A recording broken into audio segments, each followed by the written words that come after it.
Hey guys, I want Super 19 is here. And one of my favorite composers is Soule, the composer for Skyrim. And I love all Skyrim's music. However, I've never played Skyrim before. I always wanted to, I just never got the chance to do so. Or I think maybe I'm just kind of lazy with it. Personally, I like the ambient aspect of Skyrim music more than the action one. They're both really good, don't get me wrong, but just personally, I like the Skyrim ambience music. So, for example, if you go on like YouTube and you search up like Skyrim ambient, you see these playlists. They're really good. Like as you can already see, I've watched like or not watched, listened to most of them. Especially when I'm like studying or doing something in 3D or whatever, something usual that takes a little focus. I like to put on that ambient music. I don't like too much ambient when it's like literally nothing but like two notes. Those are kind of boring to me. So I think Skyrim is the win for that kind of aspect of ambience. Anyhow, enough yapping. So I was like, all right, I'm no Jeremy Sal, but I do want to take a chance or a stab at it of making some Skyrim music. And this one sounds okay. I think it's missing a lot of the ambience, and I'm not sure how to capture that kind of ambience because he uses a lot of natural instruments. From listening to, he doesn't really use any much synth or not any, but not much synthesizers. And so I didn't spend too much on this soundtrack. I just mostly wanted to just kind of not get out of the way, but I just wanted to really try, and it didn't come out too bad. And I still, but as you know, I haven't composed in like 6 months. That's if you know. But I do want to go over it and teach you, maybe not teach you, but show you how I did it. So I realized that a lot of Skyrim obviously starts very quiet and then builds up very fast and then kind of continues building up and then goes down and then goes back to quiet and then builds up like really strong. If you guys heard the song Unbroken Road, that's literally one of my favorite ones. That one is really good, and I think that's the aspect I was trying to capture. That was my most inspiration for this. And it keeps continuing on until the end, and obviously the ending would be the loudest, at least in my opinion. But Jeremy Sal, he would do loud at the ending or quiet at the ending. It really depends on the soundtrack, and I'm not nitpicking anything here, and it's really up to you. Now, having really high quality libraries would really help with this. As you can see, I'm using Color Palette, which is a free library. It's not the best, but it's decent. Again, it's not about the libraries, it's more about the skill, but I feel like libraries really do ensure that you have this high quality sounding. And also, in terms of mixing, I didn't do much mixing here. It's just basic, you can't see that, EQ. Now, I could go back and mix all this, but why bother right now? Because the soundtrack isn't even all the way done.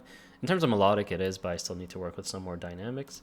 But anyways, back to the soundtrack. The second thing after I forgot to mention that those are staccato strings, if you couldn't tell.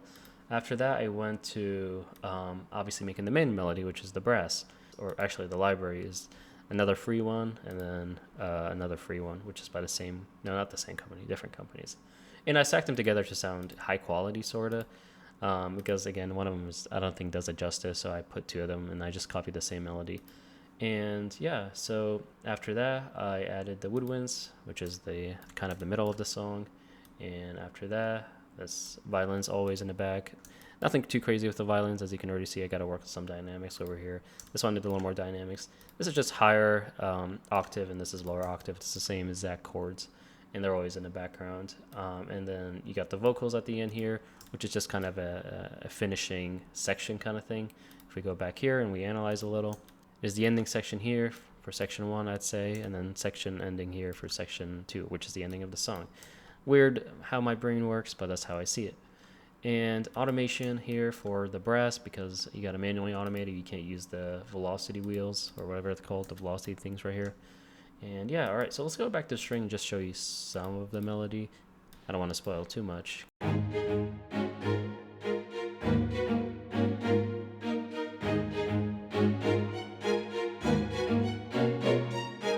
So you're going to hear this melody. Oh, scared me. I don't know why that scared me. So you're going to be hearing this. I did the same thing again. So you're going to be hearing this melody pretty often right here. Kind of repeats, as you can already see. It's just kind of loops with a little differences just to kind of make it less boring. The brass.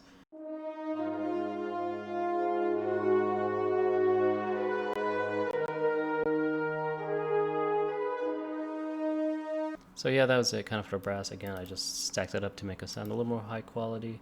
Then after that is going to be the woodwinds, which is just a little solo melody, nothing too crazy.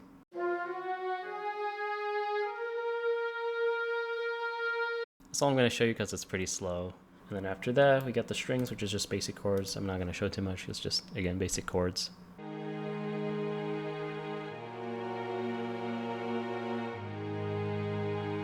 That's it for the strings. Everything else is just sort of in the back.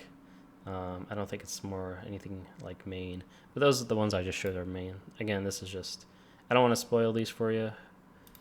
Again, this is not a tutorial, so more of an overview. And yeah, here's the full soundtrack.